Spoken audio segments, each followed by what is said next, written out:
Hello friends, स्वागत है आप सभी का आपके अपने YouTube channel easy and fast learning पर। तो आज हम पढ़ेंगे मुंशी प्रेमचंद की प्रसिद्ध उपन्यास गबन का भाग 2। भाग 1 हम इसके पहले वाली वीडियो में पढ़ चुके हैं। उसकी लिंक मैं डिस्क्रिप्शन में दे दूँगी, आप वहाँ से पढ़ सकते हैं। तो चलिए स्टार्ट करते हैं।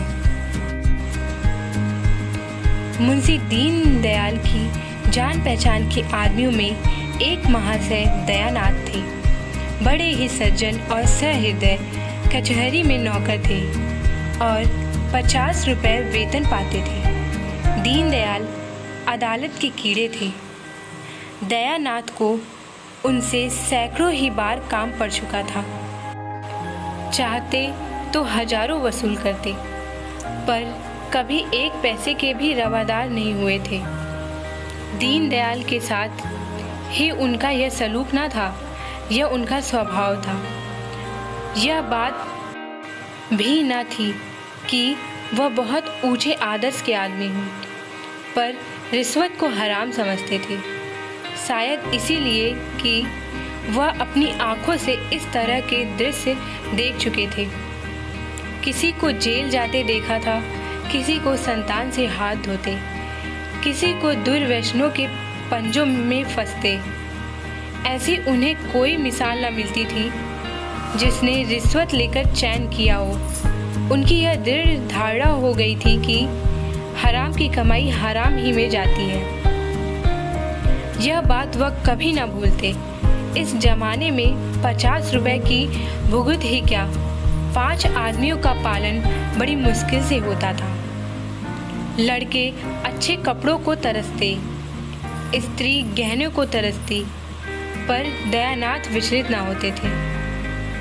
बड़ा लड़का दो ही महीने तक कॉलेज में रहने के बाद पढ़ना छोड़ बैठा।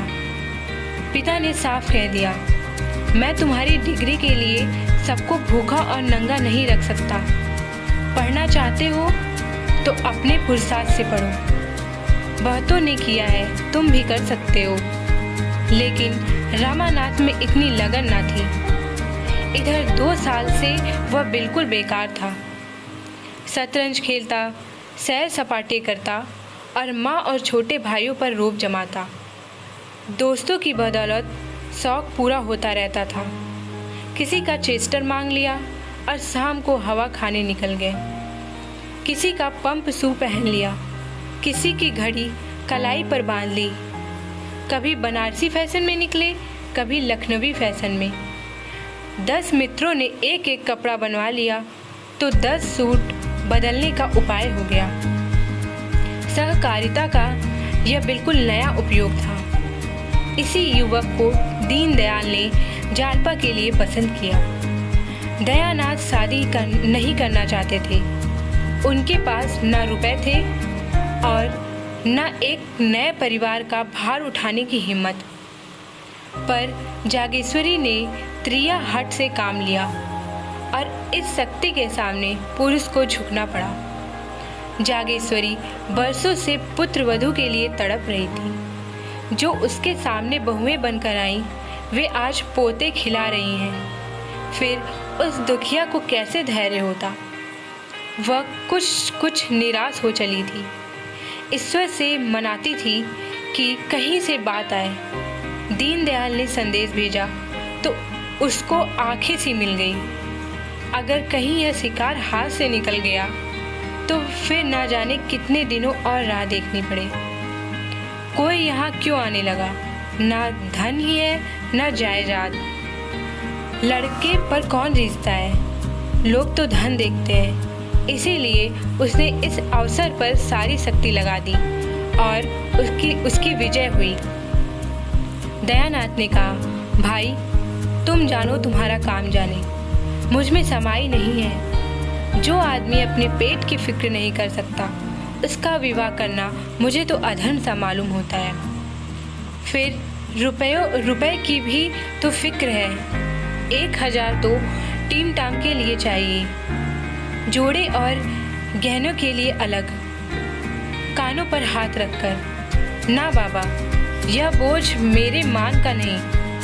जागेश्वरी पर इन दलीलों का कोई असर ना हुआ। बोली, वह भी तो कुछ देगा, मैं उससे मांगने तो जाऊंगा नहीं। तुम्हारी मांगने की जरूरत ही ना पड़ेगी, वह खुद ही देंगे। लड़की के ब्याह में पैसे का मुंह कोई नहीं देखता।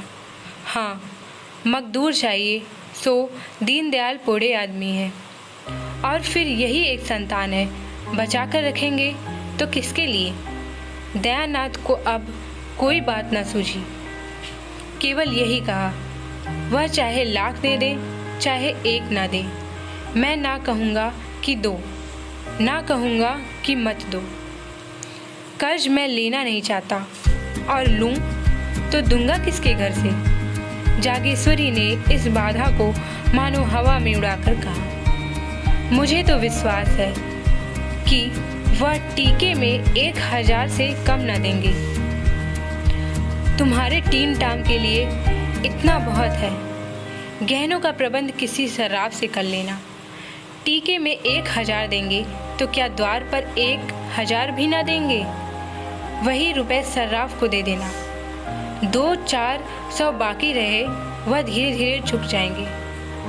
बच्चा के लिए कोई न कोई द्वार खुलेगा ही। दयानाथ ने उपेक्षा भाव से कहा, खुल चुका। जिसे शतरंज और सैर सपाट से फुर्सत ना मिले, उसे सभी द्वार बंद मिलेंगे। जागेश्वरी को अपने विवाह की बात याद आई। दयानाथ भी तो गुलछर्रे उड़ाते थे, लेकिन उसके आते ही उन्हें 4 पैसे कमाने की फिक्र कैसे सिर पर सवार हो गई थी। साल भर भी न बीतने पाया था कि नौकर हो गए। बोली, बहू आ जाएगी तो उसकी आंखें भी खुलेंगी, देख लेना।